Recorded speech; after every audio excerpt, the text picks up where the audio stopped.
नमस्कार और the deep dive की इस खास पेशकश में आपका स्वागत है।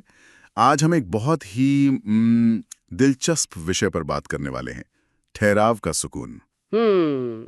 हमारे पास स्रोत के तौर पर 4 बहुत छोटी लेकिन बहुत गहरी कहानियां हैं, जिनका शीर्षक है द आर्किटेक्चर ऑफ प्रेजेंस। और इन कहानियों की सबसे खूबसूरत बात यह है कि ये कोई उपदेश नहीं देती, कोई बड़ा दर्शन नहीं। बिल्कुल, ये बस 4 लोगों, रवि, मीरा, अनिल और राहुल के जीवन के बहुत ही आम पलों को दिखाती हैं। हाँ, जैसे ऑफिस जाना, मीटिंग करना, परिवार के साथ खाना। तो आज हम इन्हीं कहानियों में उतरकर ये महसूस करने की कोशिश करेंगे कि हमारे जीवन में ये जो बेचैनी है और जो शांति है, ये कहाँ से आती है और कहाँ चली जाती है। तो चलिए शुरू करते हैं। बिल्कुल, और इनकी असली ताकत इनकी सादगी में ही है।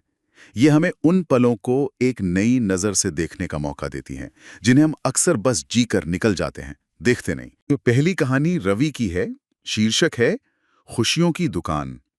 कहानी कुछ यूं है कि रवि रोज ऑफिस जाते हुए दुकानों को देखता है और उसके मन में एक सवाल आता है, जब दुनिया में सब कुछ बिकता है तो खुशियां क्यों नहीं? ये सवाल तो आज के जमाने का सबसे बड़ा सवाल है ना? हाँ बिल्कुल। हम एक ऐसी दुनिया में रहते हैं जहाँ हर चीज का, हर एहसास का एक समाधान बाजार में मौजूद लगता है। भूख लगी है तो ऐप है, बोर हो रहे हैं तो स्ट्रीमिंग है। सही बात है। तो ये सोचना बहुत स्वाभाविक है कि अगर मन भारी है तो शायद कुछ खरीदकर इसे हल्का किया जा सकता है। और रवि वही करता है। उस दोपहर वो ऑनलाइन कुछ ऑर्डर कर देता है और जब वो पैकेट आता है तो 5 मिनट के लिए एक चमक सी महसूस होती है। हाँ, वो जो एक नई चीज की चमक होती है। लेकिन फिर वही भारीपन, वही खालीपन लौट आता है और यहीं उसे एक बात समझ आती है, खरीदारी से खुशी नहीं मिलती, बस थोड़ी देर के लिए मन बहल जाता है। वो जो 5 मिनट की चमक है वो असल में खुशी नहीं है, वो बस एक भटकाव है। मतलब मन एक उलझन से हटकर कुछ देर के लिए एक नई चीज में खो जाता है। लेकिन जैसे ही वो नवीनता की धूल हटती है, अंदर का वही एहसास वापस अपनी जगह पर आ बैठता है। सही कहा। और कहानी का सबसे दिलचस्प मोड़ आता है शाम को। रवि घर लौट रहा है, लेकिन आज कुछ अलग है। उसने फोन जेब में रख दिया है, कानों में कोई संगीत नहीं, बस चल रहा है। सड़क, लोग, हवा, बस जो है सो है। और बिना किसी कोशिश के, बिना किसी मंत्र के उसका मन शांत हो जाता है अपने आप। हाँ, कहानी का सार एक लाइन में है, शांति खरीदी नहीं जाती, ये तब मिलती है जब कोई लेन देन नहीं हो रहा होता। यहाँ ये जो लेन देन या ट्रांजैक्शन शब्द है, ये बहुत गहरा है। इसका मतलब सिर्फ पैसों का लेन देन नहीं है। अच्छा। हाँ, ये मन की उस आदत की तरफ इशारा करता है जिसमें हम हर पल से कुछ न कुछ हासिल करना चाहते हैं।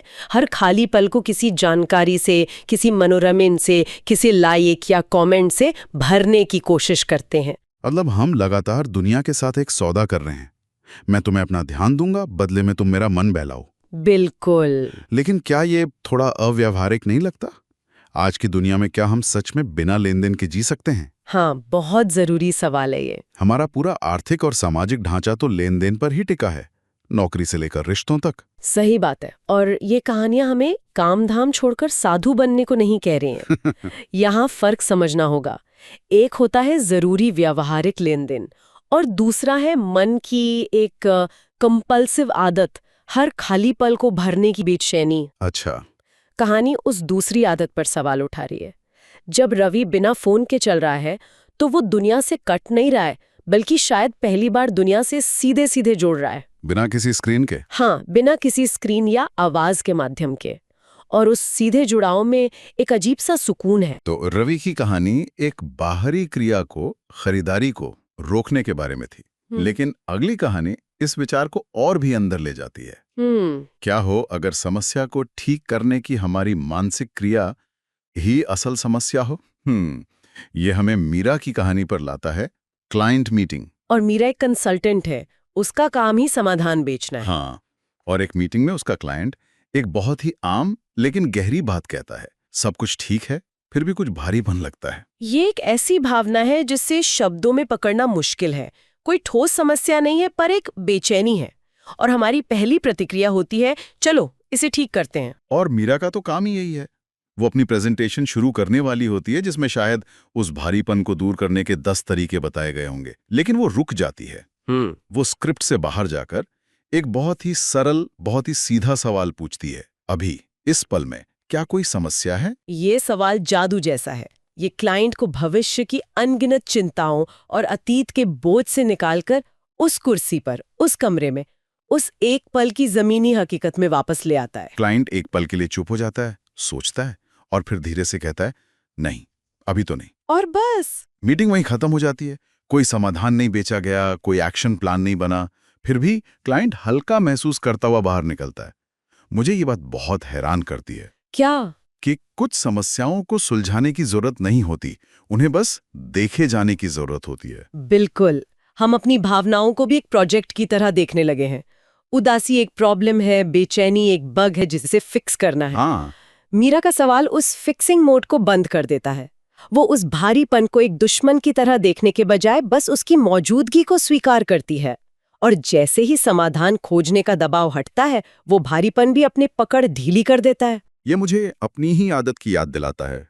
मेरा मन एक साथ 10 चीजों की चिंता कर सकता है, लेकिन अगर मैं खुद से पूछूं कि ठीक अभी इसी सांस के साथ क्या सच में कोई गड़बड़ है, तो 90% बार जवाब नहीं होता है। सही पकड़ा आपने। शायद हमारा ज्यादातर तनाव असल समस्याओं से नहीं, बल्कि उन्हें सुलझाने के 24 घंटे चलने वाले मानसिक बोझ से आता है। आपने बिल्कुल सही कहा। हमारा मन एक प्रॉब्लम सॉल्विंग मशीन की तरह है, जो हमेशा ऑन रहती है। क्या होगा अगर, मुझे वो करना चाहिए था, ये ठीक नहीं है, ये सब एक मानसिक शोर पैदा करता है। मीरा का सवाल उस मशीन को कुछ पलों के लिए बंद कर देता है और उस खामोशी में सुकून को जगह मिल जाती है। तो हमने खरीदना बंद करने की बात की, ठीक करना बंद करने की बात की। अब तीसरी कहानी एक और आदत को रोकने पर है, मांगना या कमी खोजना। ये अनिल की कहानी है, डिनर टेबल। हाँ, और यहां भी स्थिति एकदम आदर्श है। डिनर टेबल पर सब कुछ उत्तम है, अच्छा खाना, शांत घर, परिवार साथ में। बाहरी तौर पर कोई कमी नहीं। फिर भी अनिल को वही भारीपन महसूस होता है। ये आधुनिक जीवन का एक अजीब विरोधाभास है। हमारे पास सब कुछ है, फिर भी कुछ अधूरा सा लगता है। उसकी पत्नी पूछती है क्या हुआ, पर अनिल के पास कोई जवाब नहीं होता, क्योंकि कोई वजह है ही नहीं। तब वो एक काम करता है। क्या? वो चम्मच नीचे रखता है और चुपचाप खुद से पूछता है, अभी इस मेज पर क्या कमी है? देखिए, ये सवाल कितने दिलचस्प है। आमतौर पर हम ये सवाल शिकायत करने के लिए पूछते हैं। क्या कमी है का मतलब होता है चलो ढूंढते हैं कि क्या गलत है। सही है, सब्जी में नमक कम है या कोई और बात। ये सवाल कमियां खोजने का एक हथियार है। हाँ, लेकिन अनिल इसे एक हथियार की तरह इस्तेमाल नहीं कर रहा। वो सच में एक खोजकर्ता की तरह पूछ रहा है। और जब वो बिना किसी पूर्व धारणा के ईमानदारी से देखता है तो उसे कोई कमी नहीं मिलती। खाना ठीक है, लोग ठीक हैं, पल ठीक है। और जैसी उसे ये एहसास होता है, वो भारीपन घुल जाता है। खाना वही था, लोग वही थे, बस एक चीज बदली थी। क्या? अनिल ने उस पल से खुशी मांगना बंद कर दिया था और बिना मांगे ही वो वहां पहले से मौजूद थी। ये पिछली कहानियों से बहुत खूबसूरती से जुड़ता है। रवि ने लेन देन बंद किया, मीरा ने समाधान खोजना बंद किया, और अब अनिल ने कमी खोजना बंद कर दिया। हमारा मन एक स्कैनर की तरह है, जो हमेशा ये ढूंढता रहता है कि क्या सही नहीं है, क्या और बेहतर हो सकता है। कहानी का इशारा है कि ये लगातार स्कैनिंग की प्रक्रिया ही वो बोझ है। और जब वो स्कैनिंग रुक जाती है, तो जो बचता है वो शांति है। और अब आखिरी कहानी, जो शायद हम सबसे ज्यादा जोड़कर देख पाएंगे, ये राहुल की है, ऑफिस लिफ्ट। हाँ, ये दृश्य तो हम सबने 100 बार जिया है। लिफ्ट में 5 लोग हैं और 5 की नजरें अपने फोन पर हैं। कोई दुखी नहीं, कोई खुश नहीं, बस इंतजार कर रहे हैं अगले फ्लोर का या शायद किसी नोटिफिकेशन का। ये हमारे बीच के पलों की कहानी है। Lift, bus stop, traffic light, ये वो पल है जिन्हें हम जीना नहीं चाहते, बस किसी तरह गुजार देना चाहते हैं। और टेक्नोलॉजी ने हमें इन पलों से बचने का एक अचूक तरीका दे दिया है। हम शारीरिक रूप से लिफ्ट में होते हैं, पर मानसिक रूप से कहीं और। ये खालीपन से, बोरियत से एक तरह का डर है। राहुल उस दिन कुछ अलग करता है, बहुत छोटी सी चीज। वो अपना फोन जेब में रखता है और बस सामने लिफ्ट की स्टील की दीवार को देखने लगता है, कुछ नहीं करता। 10 सेकंड, 20 सेकंड। हाँ, वो उस पल को बेहतर बनाने, उससे कुछ हासिल करने या उससे भागने की कोशिश नहीं कर रहा। वो बस वहां है। और ये एक बहुत बड़ी बात है। उस छोटे से पल में वो कुछ करते रहने की हमारी आधुनिक लत को तोड़ रहा है। वो उस असहज से खालीपन के साथ बस बैठ रहा है। बिल्कुल। लिफ्ट का दरवाजा खुलता है, राहुल बाहर निकलता है और उसे कुछ महसूस होता है। कोई महान ज्ञान नहीं मिला, कोई लॉटरी नहीं लगी, बस उसके कंधे हल्के महसूस हो रहे हैं, सांस थोड़ी गहरी है, कुछ हासिल नहीं हुआ, कुछ पाया नहीं गया, फिर भी कुछ सही था। उसे साफ साफ दिखता है, सुकून कुछ जोड़ने से नहीं आता। ये तब आता है जब मांगना बंद हो जाता है। हाँ, इस कहानी की यही सूक्ष्मता इसे इतना शक्तिशाली बनाती है। ये आत्मज्ञान का कोई बड़ा विस्फोट नहीं है, ये लिफ्ट में 20 सेकंड का एक ठहराव है। ये इस विचार को बहुत सुलभ बना देता है। इसके लिए आपको किसी पहाड़ पर जाने की जरूरत नहीं है। बिल्कुल, ये यहीं अभी एक लिफ्ट में भी संभव है। और इसका इनाम भी बहुत जमीनी है, बहुत शारीरिक है। कंधे हल्के थे। ऐसा लगता है जैसे हमारा शरीर हमारे मन की इस लगातार भागदौड़ का तनाव ढोता रहता है, और जब मन कुछ सेकंड के लिए भी रुकता है तो शरीर को सांस लेने का मौका मिल जाता है। हाँ, और ये सभी 4 कहानियों को एक साथ पिरोता है।